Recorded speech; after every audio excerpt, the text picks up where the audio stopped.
All right, hello everyone. Welcome back to our Halo in Review podcast series. This is a podcast series where each episode we take a particular Halo game, break down everything we love and dislike about it, all of the fun facts, what made the game so special or criticized by the fan base. We go really in depth in these episodes, and if you're interested in a different particular Halo game, there is a playlist for all of the episodes. This is a limited run series. I think we're doing about 10 episodes. And in this series, Indeed. I'm joined with Hosty. Hosty, how are you today, sir? Bonjour. We're here for one of the favorites today, Yes, it Halo is 3. free. I'm ready. Um, this this this is is the this is this it. is a good game. This is it. Yep.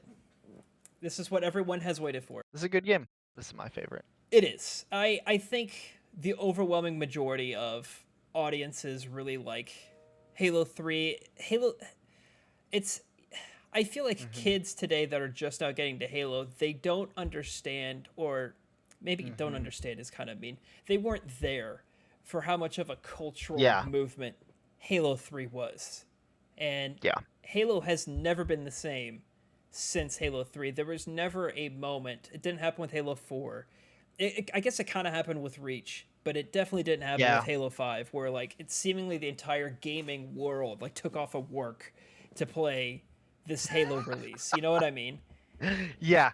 No, and if you talk to anybody who right now is probably between the ages of like 20, I want to say 25 to like 40, if they played video games, they either know of or played an absolute load of Halo 3. Beside, like, not even Halo 2, like, if you played Halo 2, that was probably where the game like got the popularity, and then everyone's like, "Oh my gosh, this was Halo 2. Can you imagine Halo 3?" And Bungie was like, "Hold my beer." That's right. We're gonna do something even better. Exactly. They did a fantastic job on this game. And this is the game that truly sold me. So I liked Halo 1, I liked Halo 2. I played other games, but Halo 3 is what sold me on the Halo series. Like, not even Halo Wars did that. Halo Wars was nice to play on the side, but this game in particular is what sold me. Yeah. If you were to look at your friends list at the time, Oh my god. I say this, I think, in other episodes, but when Halo 3 came out, it was a different gaming landscape than what it is now. There was no Twitter wasn't even all that big. Twitter had just released when Halo 3 came out. YouTube was still in its infancy. There was no Discord. I mean, there was Yep. hardly any social media. So the way that you interacted with your friends were normally either people you just coincidentally met in a lobby or people you knew IRL that were on your Xbox friends list. And you would go and interact with these people through your friends list on the 360, which had a groundbreaking UI for the time. And I don't know if this was the case for you. I'm sure it was, but 3 or 4 months after Halo 3 came out, you go to your friends list and you say you have like 40 people online, like probably 36 of them are playing Halo 3. Oh my gosh. Yeah. Everyone Almost played Halo 3. everybody on your friends list would be on this game. Like, either in probably customs, or in ranked matchmaking, or grinding it out in Forge, or just watching funny stuff that was on file shares on the theater mode, or maybe trying to grind through those last campaign missions, or trying to do the Halo Vidmaster achievements. There was just it was a different era of gaming. Halo 3 was like, I'm gonna come out of nowhere and hit everyone like a truck, because your friends would play 2 games in this time period: Halo or COD 4 Modern Warfare, the game that started the Modern Warfare series. Yep. Like, though, you think about it, that game was so influential, but Halo was basically as big, or if not bigger, at the time.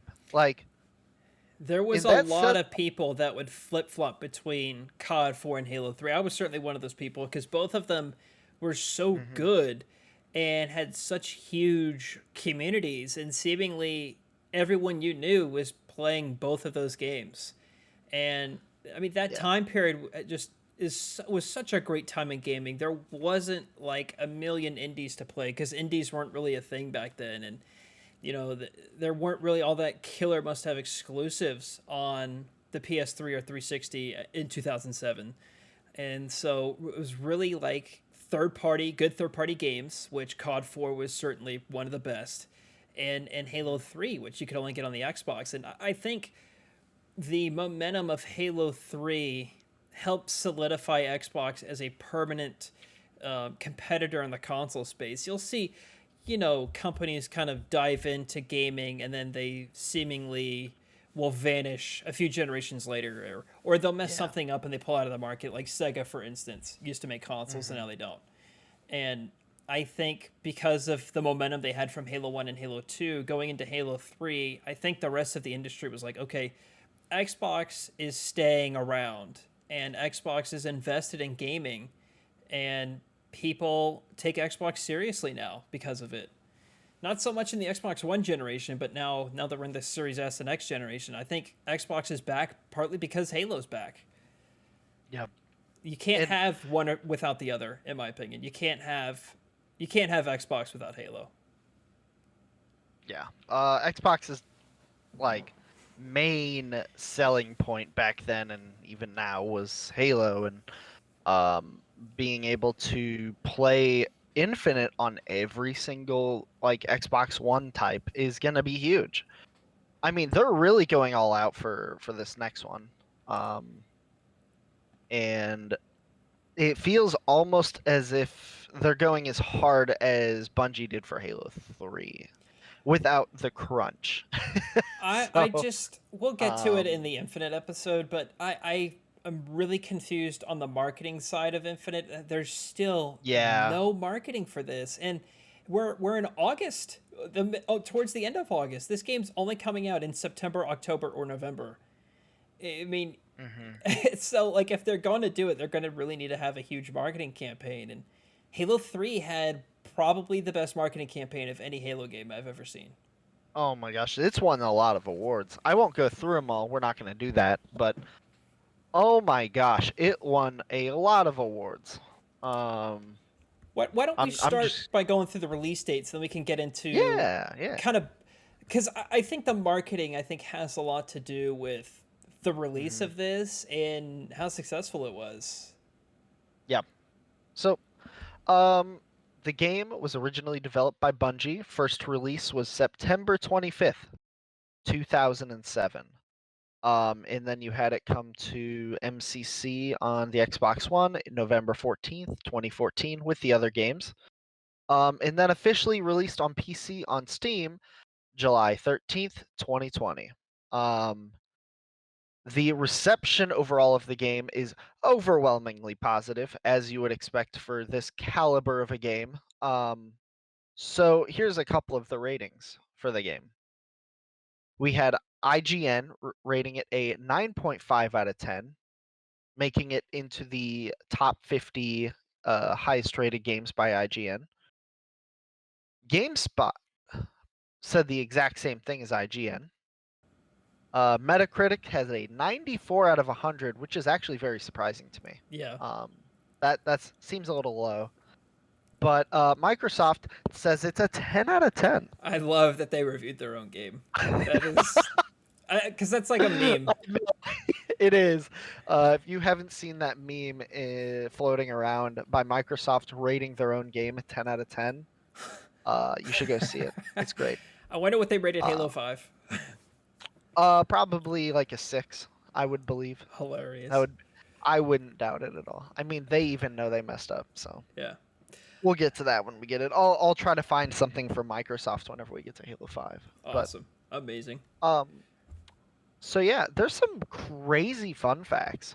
I added a little bit of them here as we were talking. So, but it's a crazy game. So, do you want to run through some of those? Sure. So, this is an interesting fun fact. I kind of forgot. Halo 3 is the last Halo game with dual wielding. Yep. You didn't see it in Halo Reach. People thought, maybe it's just a one-off kind of thing. You didn't see it in Halo 4. and you haven't seen it in Halo 5, and I think it's been confirmed that it's not returning in Infinite. So, uh, Yeah, rip. I, I I know there's a lot of dual wielding fans. It just seems bizarre that, as a classic Halo fan, that dual wielding is still absent. But it's interesting that dual wielding has not been in Halo longer than it has been in Halo. Same thing with Sprint. Sprint's been in Halo longer than it hasn't been. And so I guess there's Yeah. just some mechanics that are introduced and they stay. Some are introduced and they go. There's also most of the dialogue lines in Halo 3. I think this is also true with the whole trilogy. Most of the lines of dialogue are randomly triggered in gameplay. There's over 40,000 lines of dialogue with 50,000 different audio pieces in total. That's a lot of Yeah. dialogue. That's 80% of the total audio files for the game were simply just talking. And In gameplay. yeah, in gameplay, not cutscenes. And that's crazy because it gives it an atmosphere, you know? Like there's for even for a game coming out in 2007, you know, a lot of games felt pretty empty. Even back then, because now we can make it crazy, like how Cyberpunk has people walking literally everywhere. In like Skyrim, even 4 years later, was able to add very diverse areas with a little amount of people. Um, and you know, in some cases, less is more. And Bungie figured out how to do that, like with how limited their tech was at the time. Um, they still cranked out 40,000 audio files into a 6.4 gigabyte game. Yeah, that's a lot. So they did a pretty good job of that. The, there's also a fun fact here, Yeah. Hosty, about the release of Yep. Halo 3. I think this actually broke a world record for the time Yeah, that it did. 4.2 million copies the night of release. That was how many that were in stores. Yeah. Just in stores. Like, um, you could, you know, you had people ordering them from online. You had people getting them like in other sources, but just in normal retail stores, 4.2 million copies were sitting on the shelf. That Um, so and that was at a time when I actually don't think the 360 even had the feature to allow you to buy digital yep, games. That it did was not have that. I don't think that was a thing until NXE or even the third dashboard, which I always seemingly forget the name of, um, allowed you to buy digital games. So we were still on like the first OG 360 dashboard, and that did not support digital game downloads.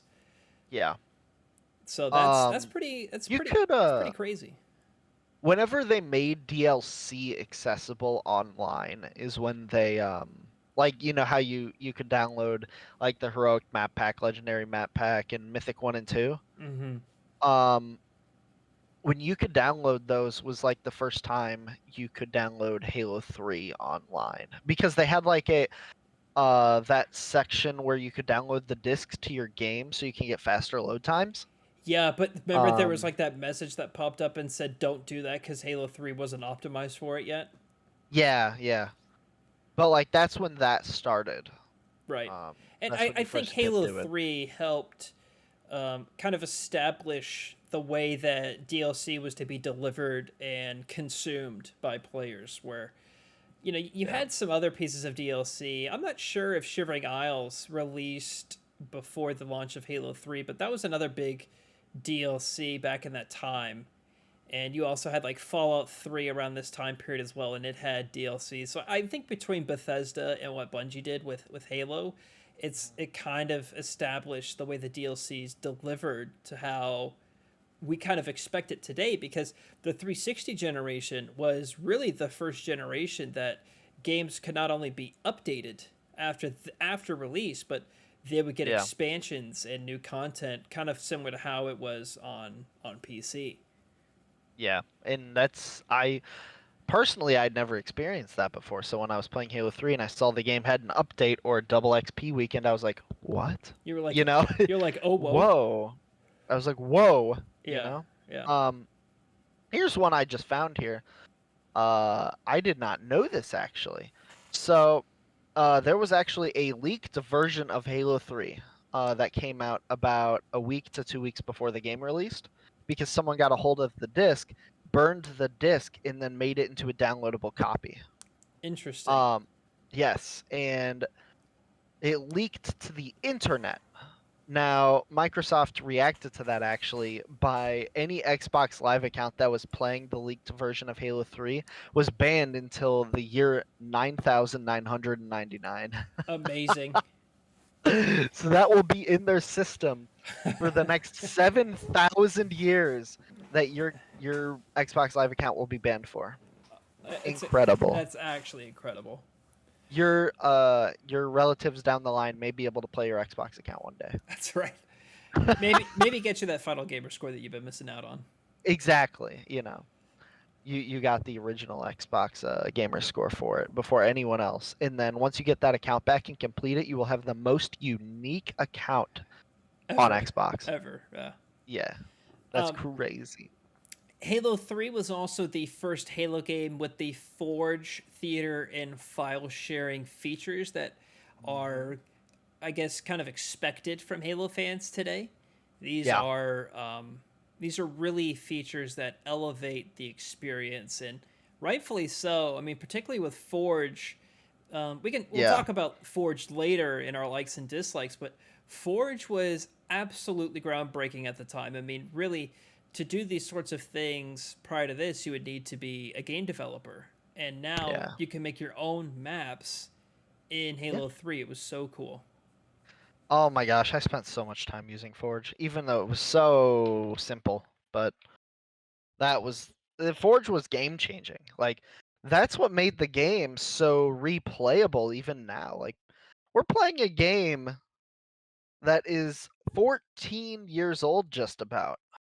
And um people still love it.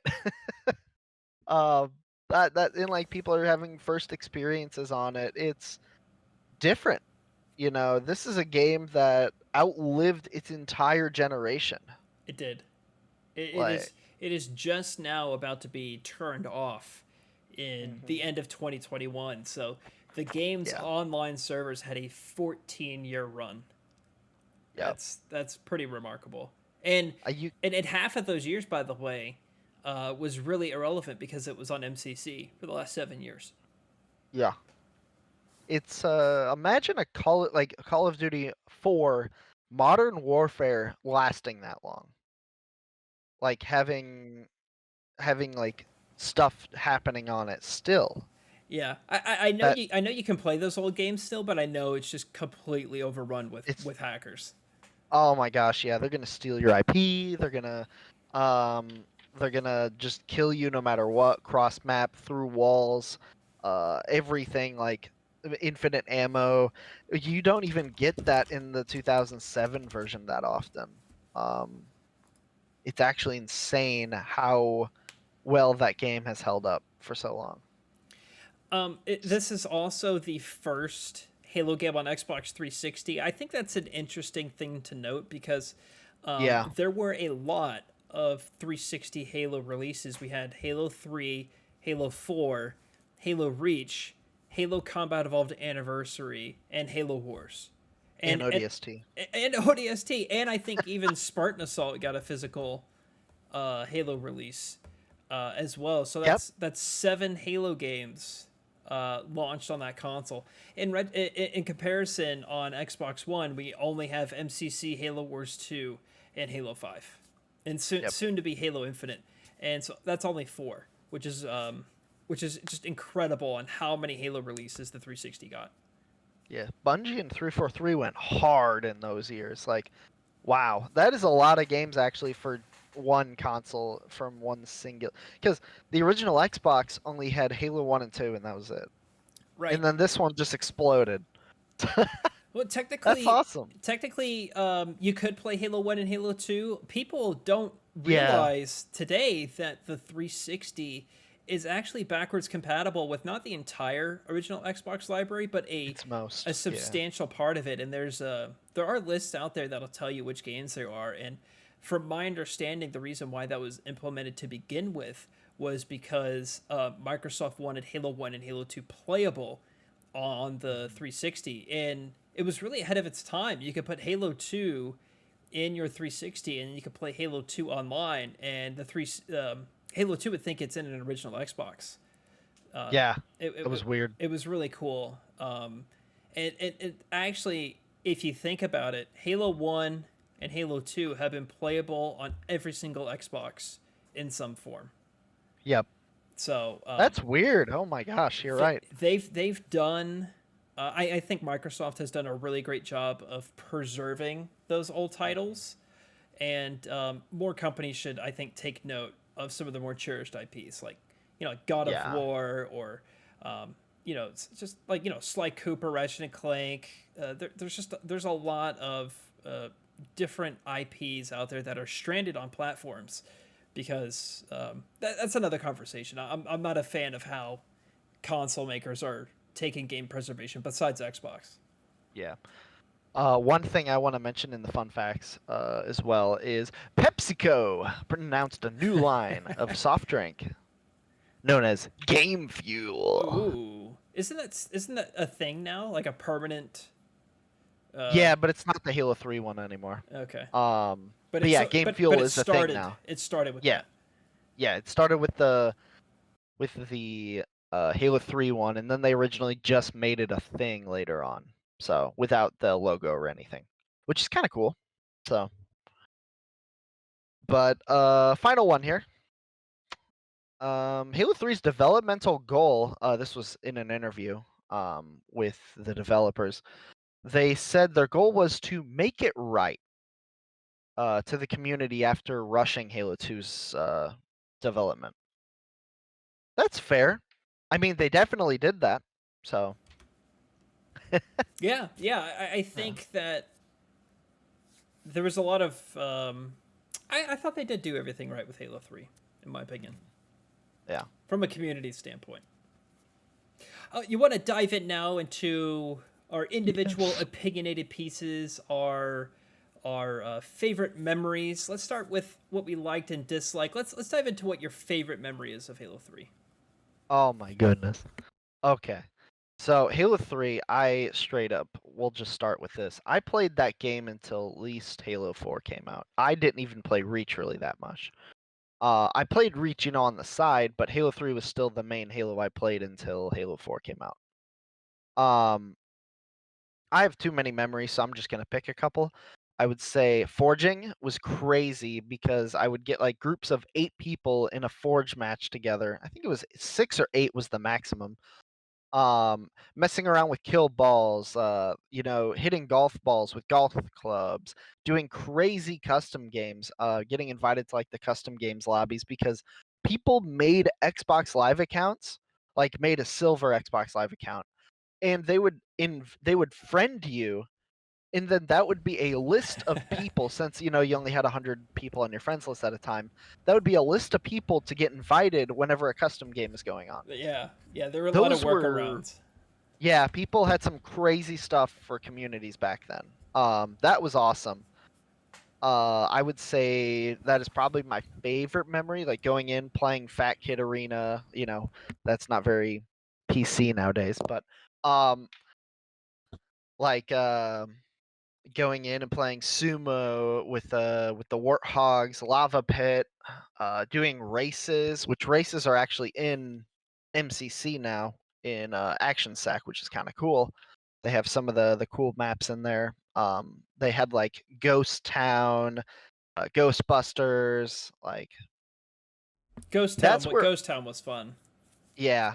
Um, there was some crazy like game modes that came out from Halo 3 that have stayed with the game even till today, like in Halo 5 or Yeah, in MCC where it's like modded now and stuff. There's crazy stuff that like people started there. people somehow like found a way to get like outside of Foundry.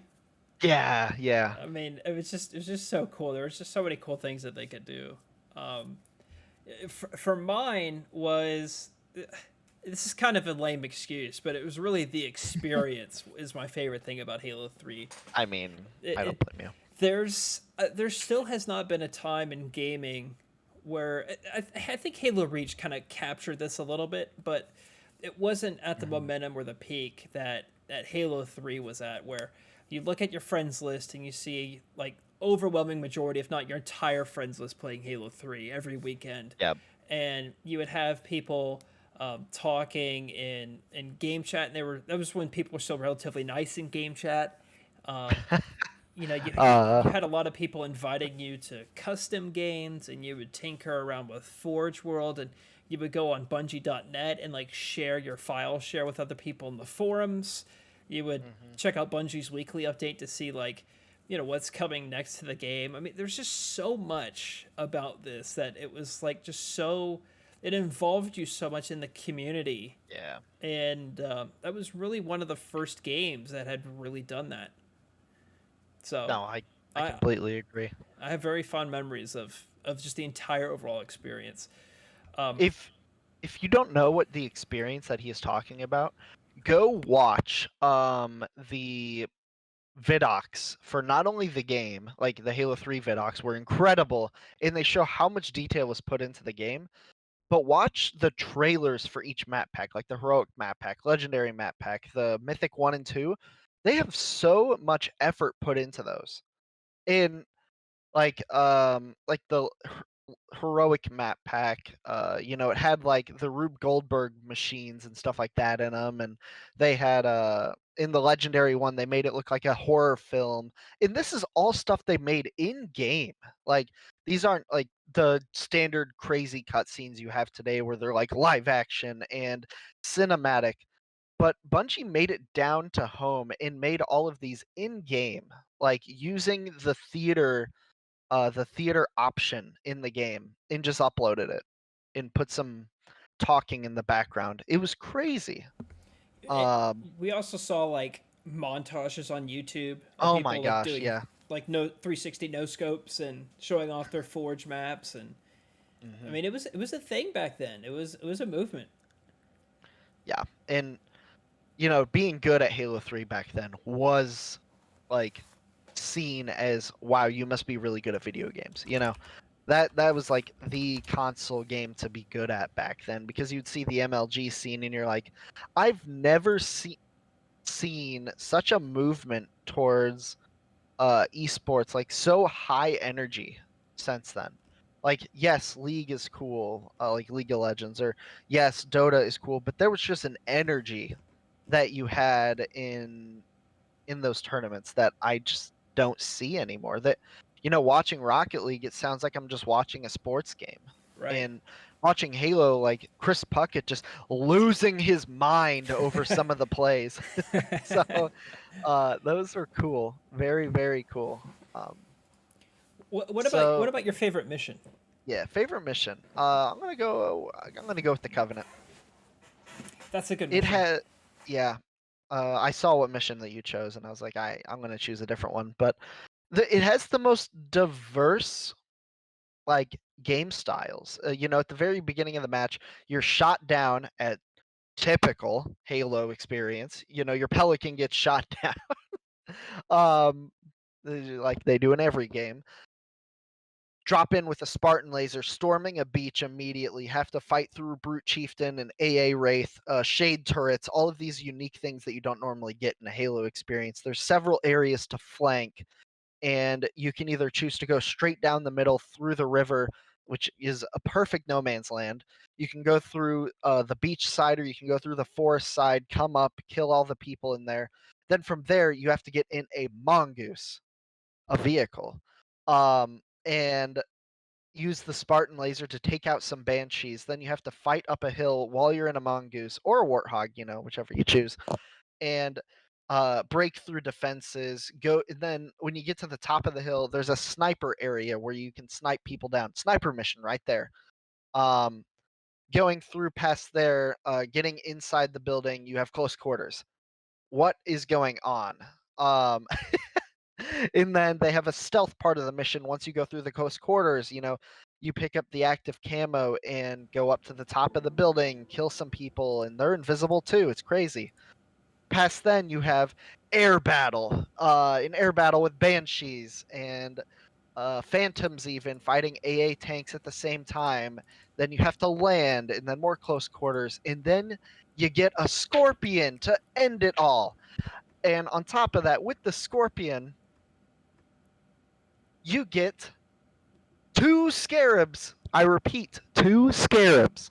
Just quoting that there. That's right. And after that, you fight alongside the Flood. What is Bungie doing with this mission? Like, it has everything imaginable. You're fighting with everybody except for the Covenant at that point. You're fighting with the elites. You're fighting with the Forerunners. You're fighting with the Flood. You're fighting with humans, all to take down the Prophets who have just activated the Halo rings. Like, what is this mission? And why can't we get more of this? This mission entails everything that the Halo experience has to offer: mongooses, warthogs, hornets, air battles, close quarters, stealth missions, like assault missions, and tank battles, like scarab battles. Even what is going on? But that's my rant about the Covenant. I will say, hands down, this is my favorite mission in the Halo campaign, and I can play it 100 or 1,000 times over. Like, there's so much to do. I love that that mission kind of starts and ends with you flying a Hornet. Yeah, it kind of does. Or at least, and it has great story too, for the whole thing. Yeah, that's why I love the one that I chose, which is the Ark. I think that it's just so cool. You kind of start in like almost a stealthy kind of way. It's reminiscent of the mission in Halo Reach where you have the sniper, because you're dropped off with some ODSTs and you have a sniper rifle, and you're having kind of medium to long range engagements, and then you kind of sweep through and take out the Covenant, and then as the map kind of progresses, you get into vehicles, and then you interact with 343 Guilty Spark, and then later you literally call down the pillar. I'm sorry, the Forward Unto Dawn. I almost said Pillar of Autumn. I was gonna say it came back. That's right. Speaking of Pillar of Autumn, that beginning of the mission feels a lot like Truth and Reconciliation. It does. It does. Yeah. Yeah. It's a good observation there, actually. Yeah, and so the Forward Unto Dawn comes down, and that's completely in game, in mission when that comes down. It's not a cutscene, and it drops off tanks, and then that's where you hear like the famous, tank beats ghost, and then it's like tank beats hunter, and then you take out some raids, and it goes tank beats everything, and I don't know. Then you take on a scarab, and I don't know. I love that mission so much. I love that mission. That mission probably has the most feeling back to like Halo 1, I would say, because you're in this place completely unknown to you. You've been on Halo rings in Halo 1, you've been on one in Halo 2, and of course you go back to one in Halo 3. Spoilers. But yeah, not really a spoiler. People have had 14 years. Yeah, exactly. You're on this new thing you've never been on before, the Ark. It's unique. You've never been here before. This is a brand new experience. It feels like a Halo, but bigger and cooler. I completely agree with your assessment of that. Like, that is almost just as unique as the Covenant. I would say just as unique as the Covenant. Those two missions were perfect together. The campaign really just... I feel like from start to finish, every mission is just so good in Halo 3. I really can't think of a bad Halo 3 mission. I didn't really like the first one, to be honest with you. Really? I liked it a lot. I thought that was, in the jungle. No, I do agree. Like, I remember an interview with Hideo Kojima, if I just butchered his name, the guy who makes all of those really impressive games in Japan. Metal Gear Solid. Yes, and like Death Stranding as well. He asked one of the guys like during a game demo. He was like, "Hey, can you walk over to that bush?" Walks through the bush. And he's like, "Okay, can you hit that bush with like your gun?" The guy hits it and the bush moves. He's like, "This is a good game." He's This like, is "I a don't good need this." game. He says, "I don't need to see the rest of this. This is a detailed game. That's funny. I completely like it." That's all he said. Like, he didn't even want to see the rest. You know, like, That's he was done hilarious. with it. Yeah. He saw that and was like, "This is a good game. That's all I needed to see." And I was like, "Wow, okay, that makes you know." This is back in 2007. I guess he's very right with you know, if a game back then has that much detail, that the developers definitely did something right. They So did. I, yeah, um, but I just didn't like the flow of the mission, so to say. It felt kind of out of place with how the rest of the game does it. Like when you get to past Floodgate, it's just a completely different game. Like Yeah. once the mission floodgates hit, then you have Ark, Covenant, Cortana, Halo. Like those four missions just are so much different than the rest of the game.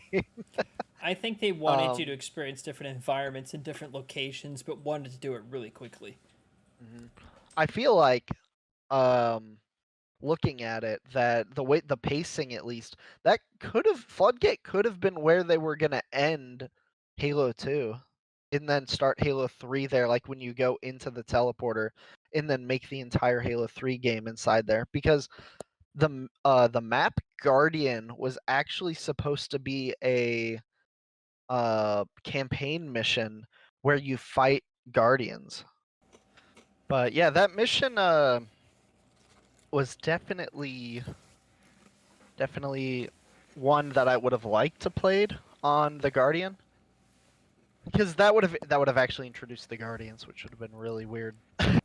Introducing them back in Halo 3 would have changed the entire game. But yeah, I wonder I'd if they say should have, if that would have made the points of Halo 5 stronger.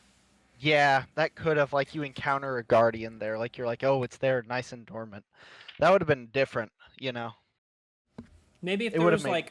if there was like better planning on Microsoft's end where they were like, this is going to continue after Bungie, because keep in mind 343 was formed in 2007 as well.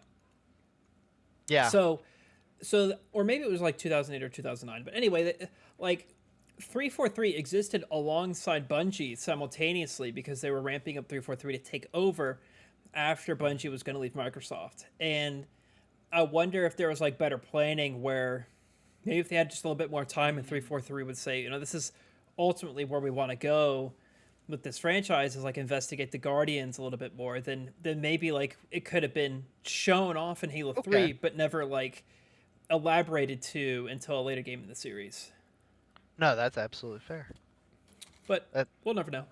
Yeah, you should check out a picture of what Guardian looks like without the fog. It's really enlightening. I think there's even a So YouTube video on it, like a really yeah, popular there one. is. Yeah. Yeah. Um, Um, what are your you go cringe with your. moments? I was gonna say you go first with Oh, your cringe moments, because okay. mine kind of follows yours. So Okay, I'll go. Yeah, sure. So, I played Halo 3 a lot with my friend Thomas, and I was never really all that good. And for whatever reason, I wanted to get my online rank higher than what it was. Because I was fine in social, but like once we get over to ranked, I would just get absolutely spanked.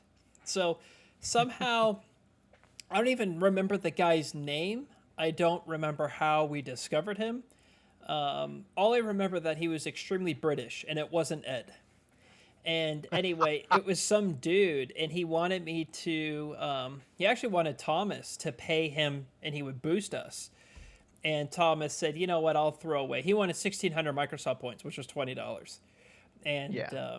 so Thomas said, "You know what? Fine, I'll throw the 20 and let's just see what happens." He may just take it and vanish, but no, he definitely helped us out, and Wow. he like kind of taught us a little bit of what we were doing wrong, and he was really really good. I mean, Okay. he certainly carried us, and I guess he was like a really high level player. He could have been pulling our legs or whatever, but one time one of his friends joined our party because it was open and like wanted to buy like one of his accounts, and they were talking about like buying accounts and selling accounts, and because like they had like high levels on all these different accounts, and the guy actually boosted us for like it seemed to be like weeks or even longer than that, to where like he would reach out and he'd be like, "Hey, I'm bored. Can I just join and boost you?" He's like, "I just want to obliterate some people on your level."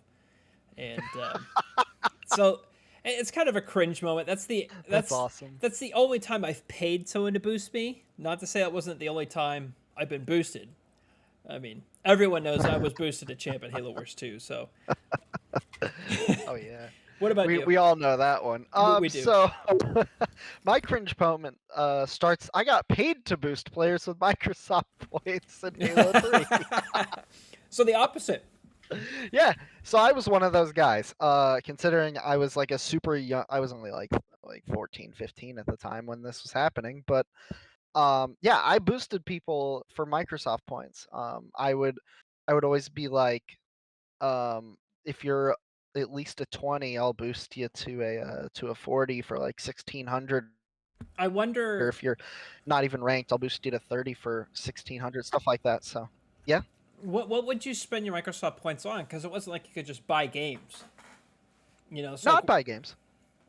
Like oh I used it to get the packs, yeah, like the map packs, and then later on when games and stuff were worth Microsoft points, I would get them. But um that wasn't for very long. I would use that to get stuff on the store, and um that didn't last very long. I only did that for maybe like 2 or 3 people, maybe 4, I don't remember. But that was just something that I did on the side whenever I was playing. So I only got to like a 48, I think, was my highest rank. mm. I did not want to grind the 48 to a 50. So for those of you who don't know, there's a thing called 50 locking. And you have to win basically 20 games as a 50 to lock in your 50. So it will never go down again. At least that was the theory. And the thing is it is so hard to get a 50 because after like 45, you're basically just playing pros the entire time. And if you're not at a pros level, it is an absolute grind to find people under 45 to win a game, or let alone win 20 games as a level 50. So I just never had the grind, like the urge to grind up to the 50, even if it was only 2 more levels. that's But that's interesting actually. yeah, I would say I had a couple more cringe moments if you don't mind. So, a funny thing that I did back in the day when I was doing this, because it just came up, when you said boost players, I was like, oh my gosh, I did some crazy stuff like that. So, me and a couple of friends, at least locally, when play and trade was a thing, I think I've mentioned play and trade before. There was a tournament for ODST's release, and um, so there was actual pros there. I was not expecting this. This was a local tournament at just like a regular retail store, basically, and um, there were actual pros there in like MLG shirts, had their names on the back of their shirts, stuff like that.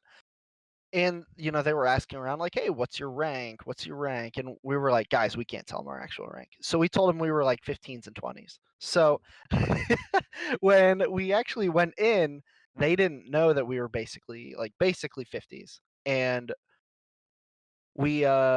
they were like playing, casually, like they picked up like the SMGs, try to get some funny kills with that, and picking up plasma rifles and stuff. And we're out here with like BRs and rockets and snipers, and so we ended up actually beating them for most of the tournament, and then I ended up getting fourth. So yeah, it was ridiculous. Um Did you like get their autograph or like no, anything like no. that? Bruh, you don't think that far ahead when you're in that kind of situation. I guess. And then I would say the last cringe moment I have in the game is Crow's Nest, when you've probably seen a meme about this, everyone listening, and the whole like, where are we meeting? The rally points requested, and then Keys has the worst line in the entire series. We're going to war. Which someone actually did pull up. There's a place in Africa called War, Africa. It's an actual place.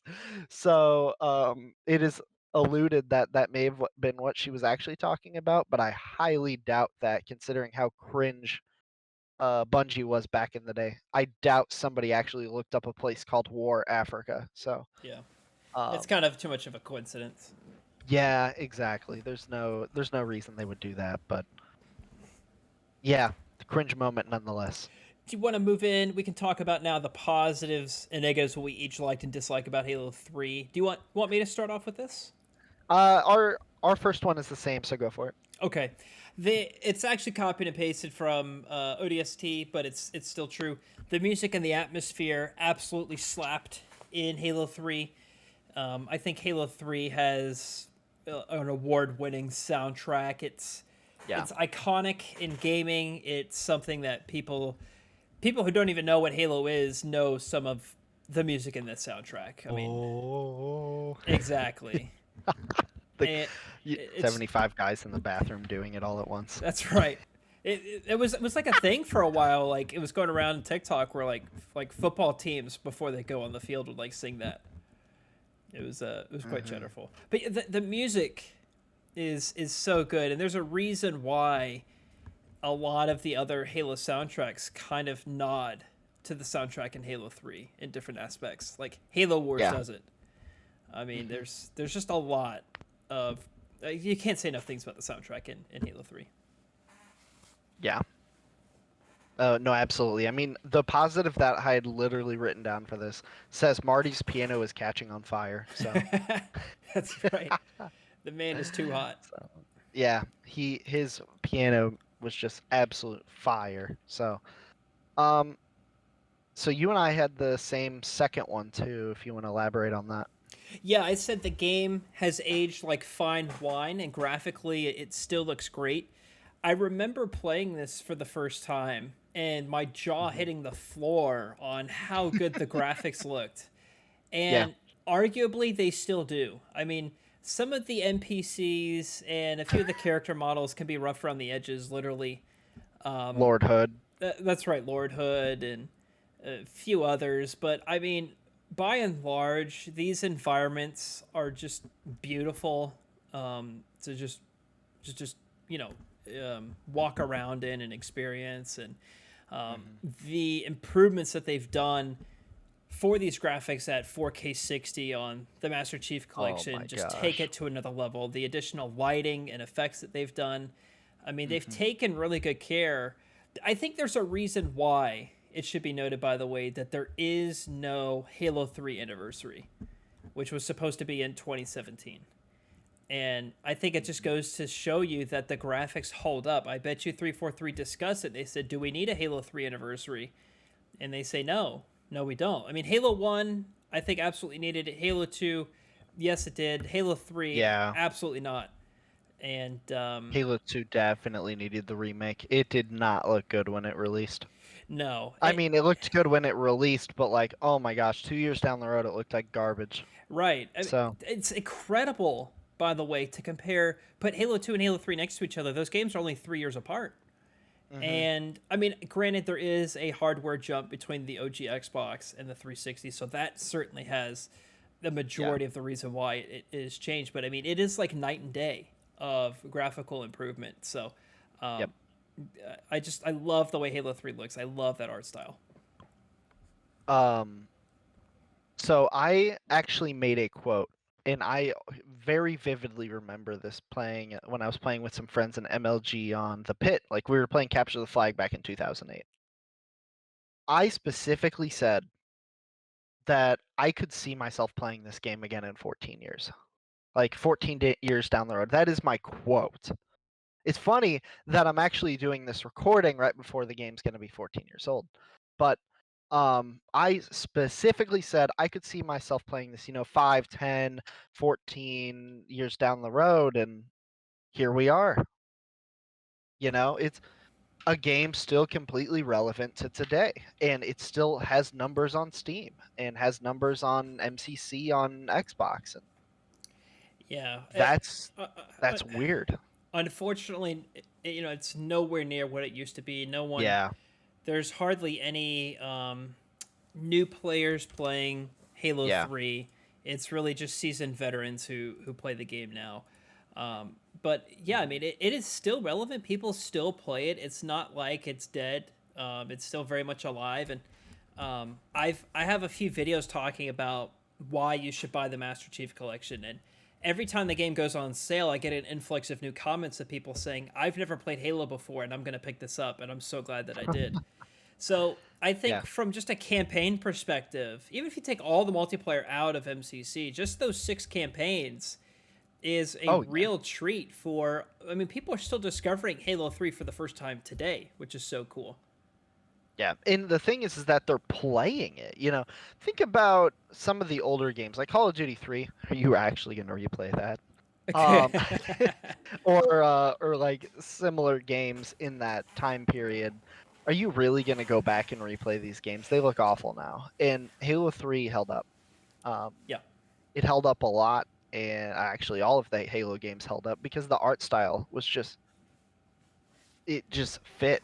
I Like it think didn't require a lot of actual main details, but it allowed for a lot of like side details, like that tree that we were talking about earlier, the bush. I think there's a reason why Halo Infinite looks very similar to Halo 3. Mhm. And arguably there's some points of Halo 3 that I thought looked better than the tech preview of Infinite. I mean, granted, it is an alpha or a tech preview, so Yeah. we'll see when it comes out, but um, yeah, Halo 3 looks good.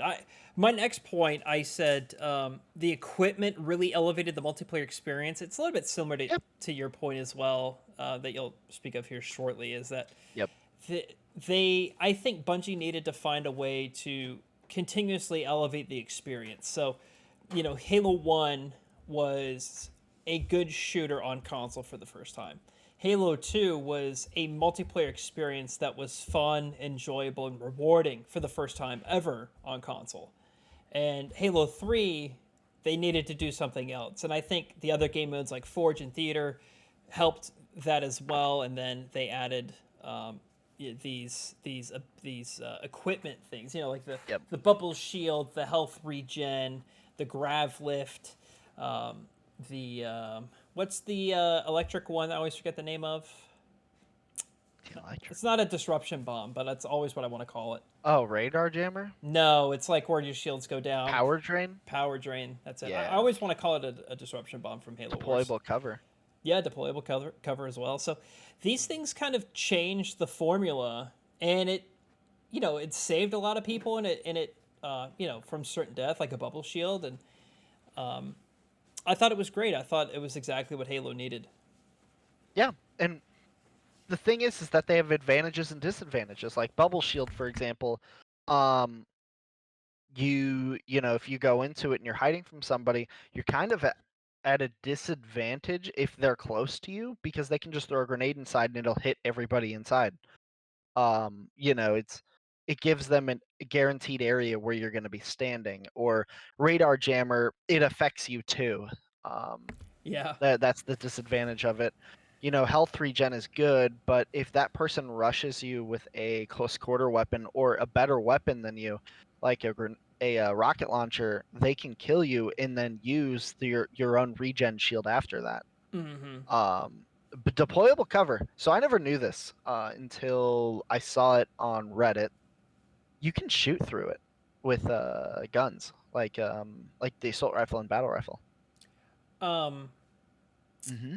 from the You can inside out. from the inside. Yep. Oh yeah, yeah, I knew that. I never knew that. Yeah. I never knew that you could do that. And some of you guys in here probably didn't either. But if you have like a gun that shoots bullets, not plasma, you can shoot through it. Which is that okay. As well, it is weak though on the outside with where the weak point is down at the bottom. Right. You can easily destroy it. So they all have their weaknesses. Uh, Gravity lift is just kind of a utility, so I don't really need to explain a weakness for that. But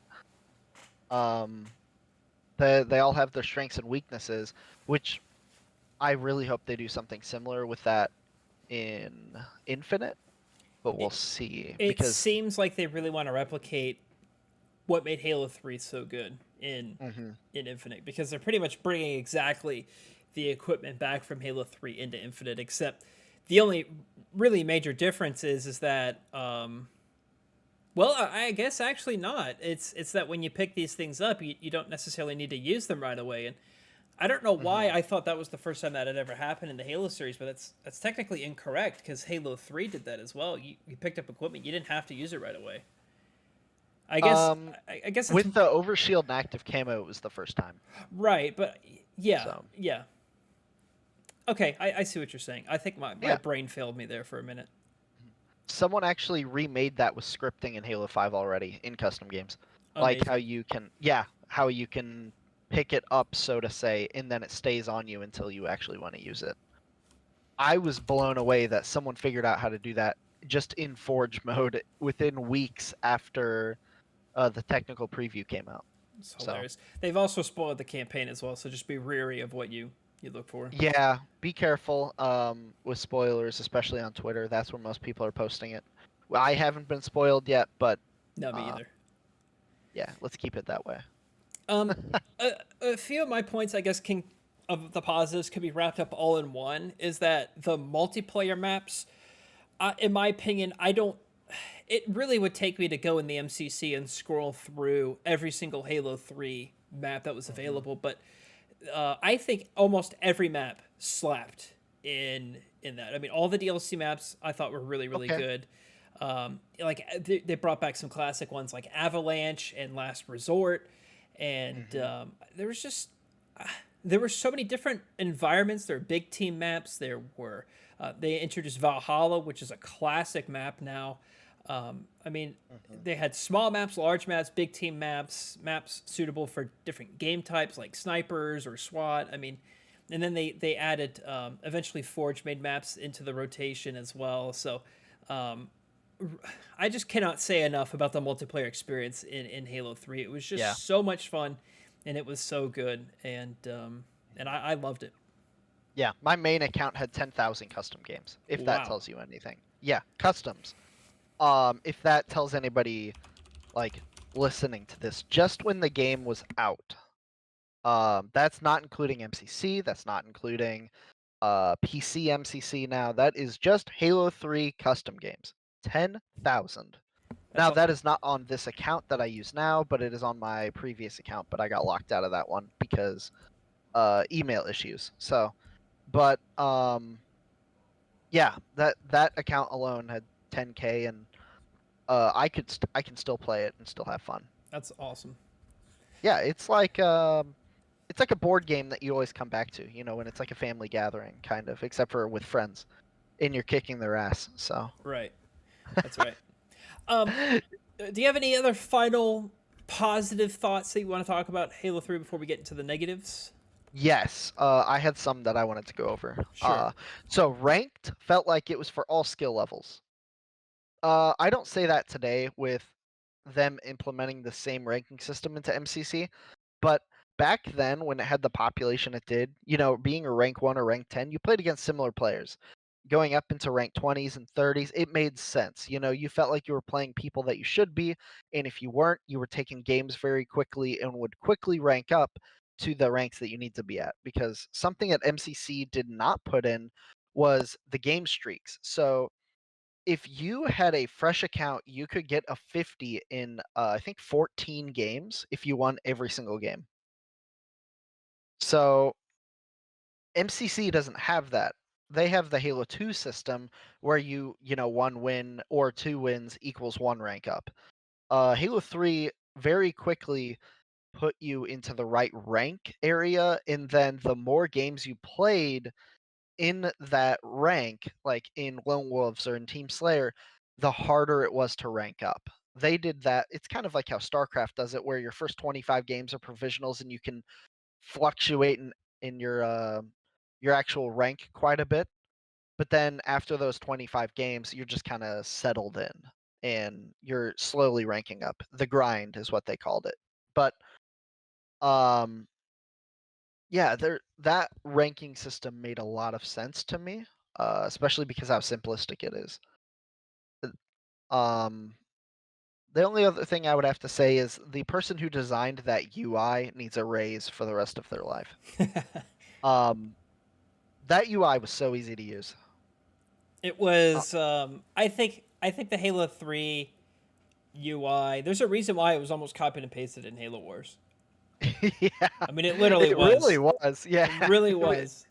um, that was a really good UI, and they need to reuse that for Infinite. Honestly, the new UI kind of looks like it's from COD Warzone or like the new Modern Warfare or Cold War, which all use the same UI, but it's exactly what it looks like. If you take the two and put them side by side, they look the exact same, basically. Whereas Halo 3 is just such a unique one. You know, you have your background of sadness and hope at the same time. You have your all of these amazing helpful tips that are updated for so long, like how we saw with the Halo 2 tips. And you can go back and watch that if you didn't hear that conversation. It's in the Halo 2 video. But I would say as well, there weren't many armor, like not much customization, but Yeah. they all Yes. looked good except for the elite armors. Yeah, it was fairly limited, and I'm glad that MCC kind of fixed this. Yeah, 7 years later or whatever, however long it took them, but um, that didn't actually really bother me. I guess it kind of hmm did because you would see a lot of the Spartans online look either identical or there wasn't a whole lot yeah, differentiating between them, unless you're you could playing like look free for unique. all and everyone had their own colors. Yeah, Um, but yeah, I agree. I think especially if someone had recon armor, that was really the only armor piece that was like, oh wow, this guy's something else. yeah.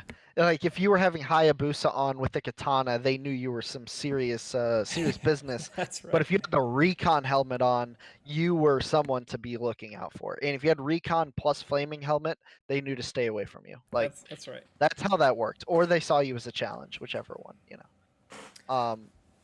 Do we want to get like you were saying, let's get into the dislikes, you know. Let's This go is some ahead and controversial. let's have some takes.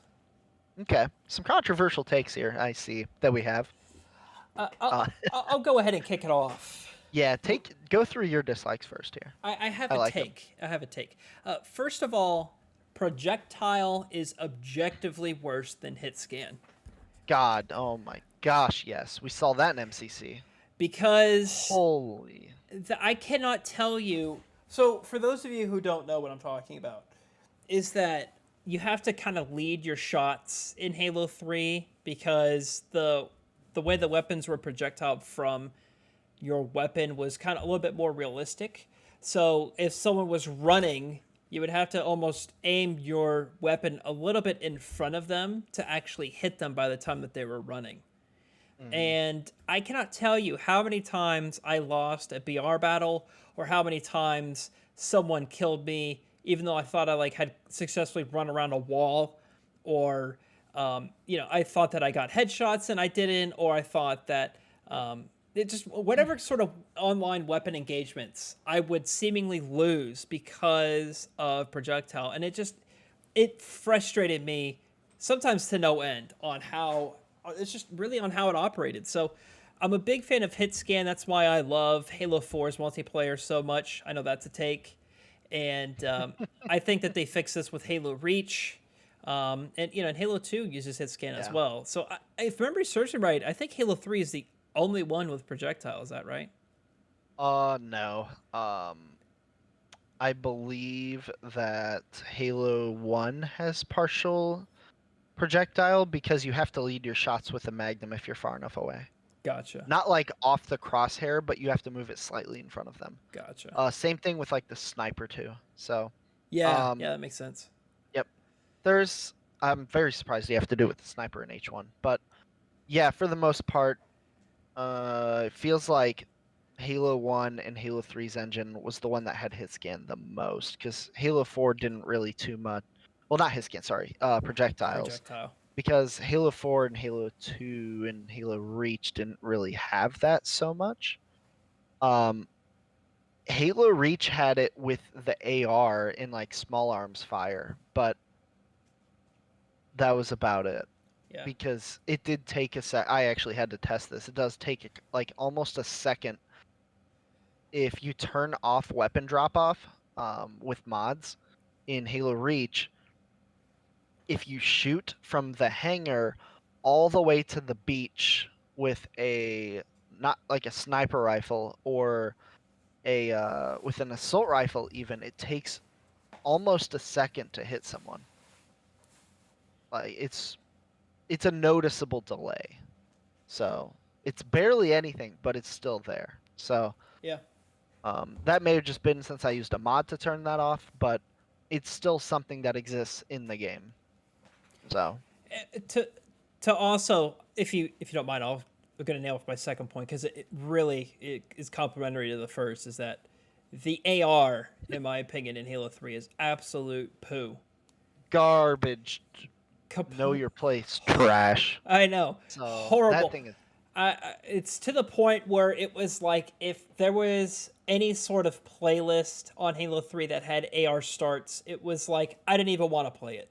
It was like BR starts only. Even though I didn't like Projectile, I would much rather have the Projectile BR over yeah. the trash AR. And I would I hated the AR the I whole would time. rather have the Halo 2 pistol than the Halo 1 like Halo 3 AR. I actually Because at really least like the Halo 2 pistol. it doesn't do a lot of damage, but I like it because it actually has, hit scan.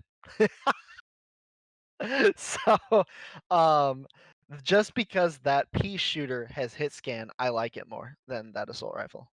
So, Right. Yeah, I completely agree. What's your first dislike for Halo 3? God, bloodshots. We touched that a little bit. How like shots don't register. Oh my, and that actually carries into my second point. Host advantage is a thing.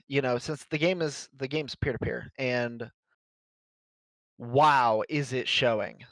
Whoever has host advantage basically will hit every single one of their shots, and the person who does not will have to really try. This is why all tournaments were LAN for the Right. most part with MLG. I cannot imagine doing a Halo 3 tournament online. That is This that is hell. it is it was so egregious with the host advantage that even I knew when there'd be host advantage. And Halo 3 actually had host migration. If the host somehow, Yep. the host quit, it would say, like, selecting new host. And in my experience, almost all the time, if the host were to ever leave, it'd be someone that had, like, the most kills. And you Yep. you knew when you had host as well because you would just poo on kids and, like, their shots would just go right by you. Yep. And Or you would even see the blood hit you. yeah, You would yeah, get hit by a sniper rifle shot, see blood come off of you, and the shot doesn't damage you. yeah, Like, I've had that so many times where that would just happen to me. I'm like, are you serious, game? That should have killed me. Or there is one way to tell if you have host or not in Halo 3. If you can damage the animals on the map, like on Halo 3, you could shoot the flying birds or like shoot the rats or stuff like that, the Halo 3 rat meme.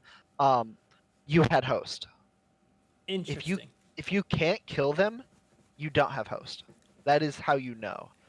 I think it is important to note, however, that this has since been fixed in MCC. MCC Yeah. is on dedicated servers, so the host advantage is no longer a thing in Master Chief Collection. Very rarely, I'd say maybe once a year, Master Chief Collection has server problems, and they'll tweet out that they're falling back to peer to peer. Yeah. But that's I think that's only happened a handful of times since the MCC even released. It's entirely on servers now, so that's been fixed. Yeah. Well, I would say since they started fixing it, it was peer to peer until they fixed the Right, servers. right. So, um, yeah, and Forge was. I see you have this point here, and I'll probably let you bounce off this, but Forge is hard.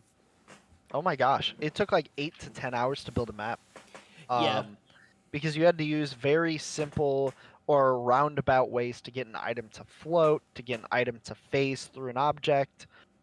In some cases, you had to quit the game. You had to restart the round for the forge session.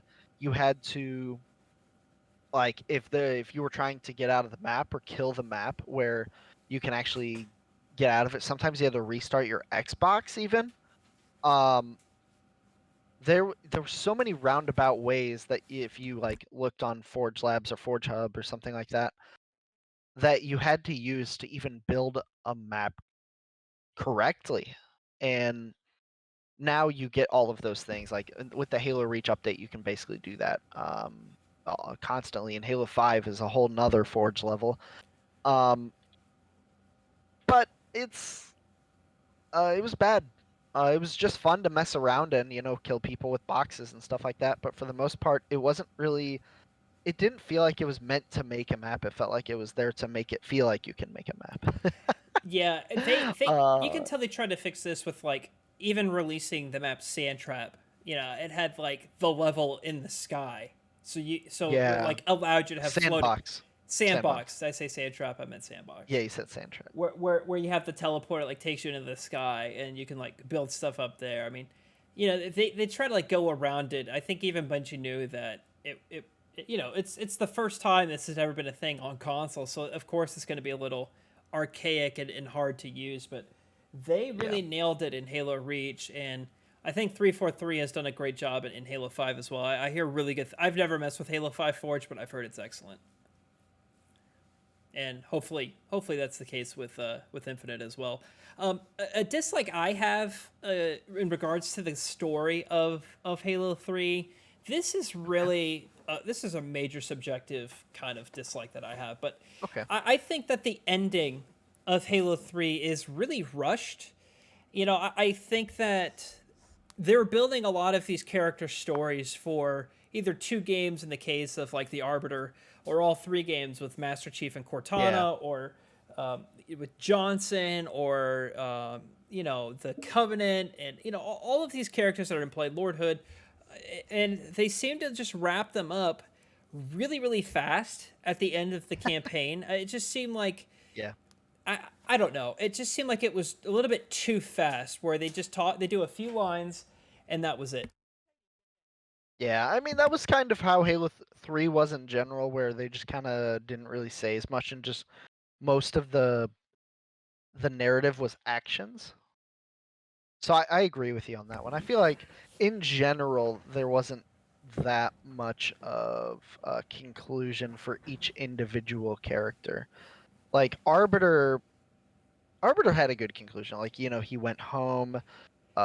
If you look back, at least you have Lord Hood stayed on Earth to help rebuild. You have Chief, who was gone with Cortana.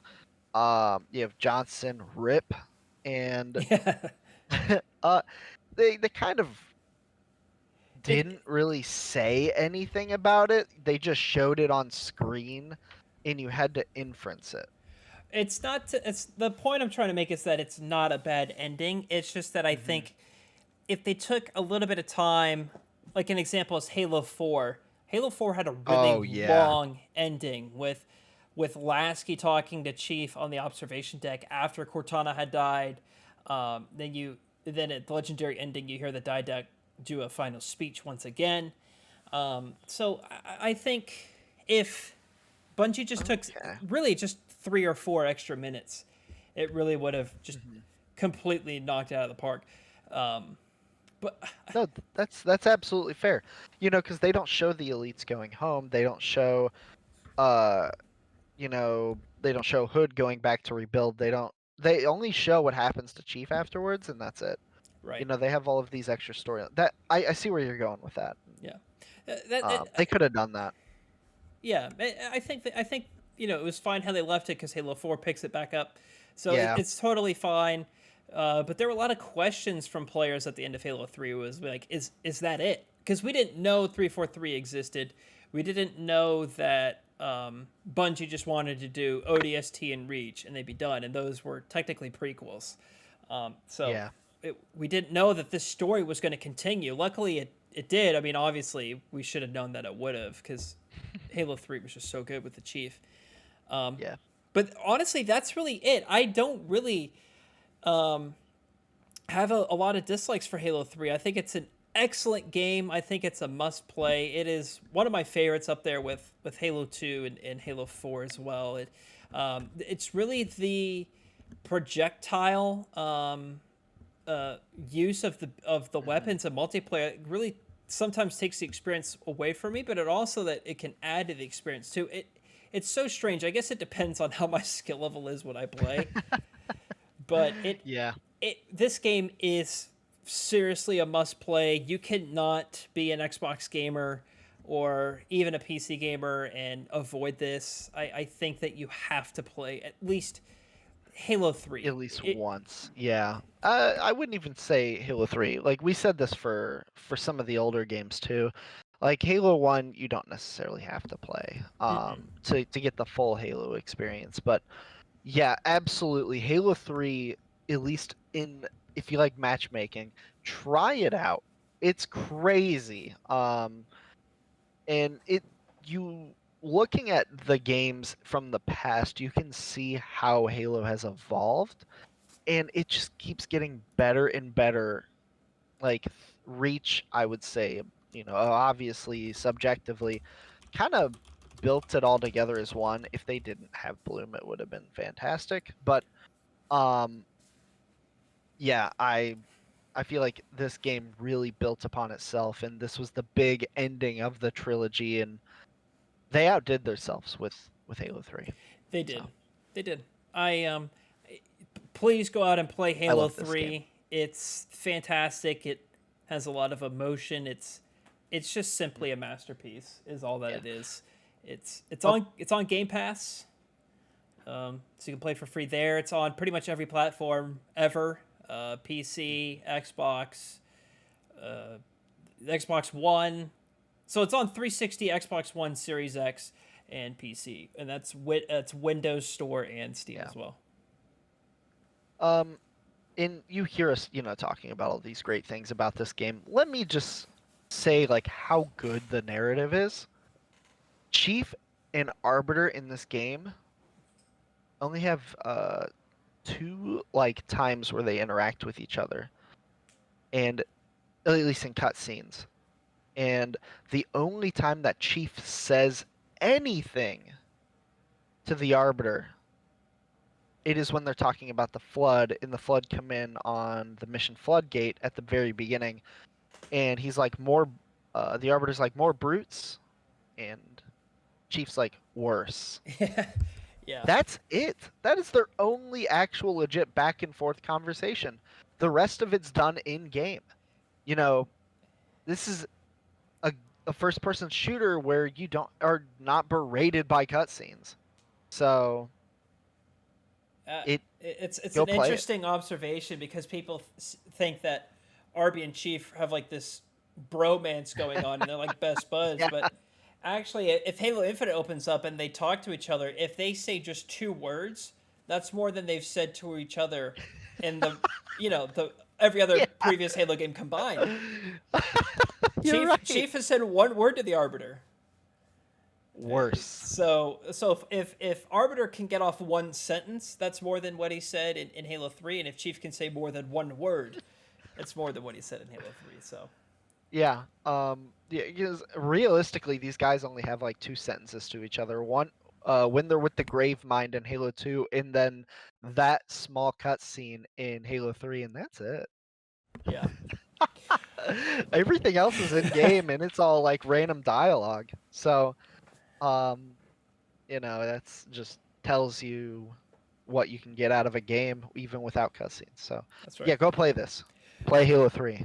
Go play it, please. Let us know your thoughts on this experience, this masterpiece, in the comments down below. We're going to continue. We're going to be back with next episode. We're going to be talking about Halo 4. I love Halo 4. Oh boy. It's going to be an interesting one. There's a playlist. I think we're doing 10 episodes or so. So if there's a particular Halo game you want to hear us breaking down, it will be in that playlist. And we'll be back next time with Halo 4. Hosty, thank you for your time, sir. It is my pleasure. And we'll see you, James.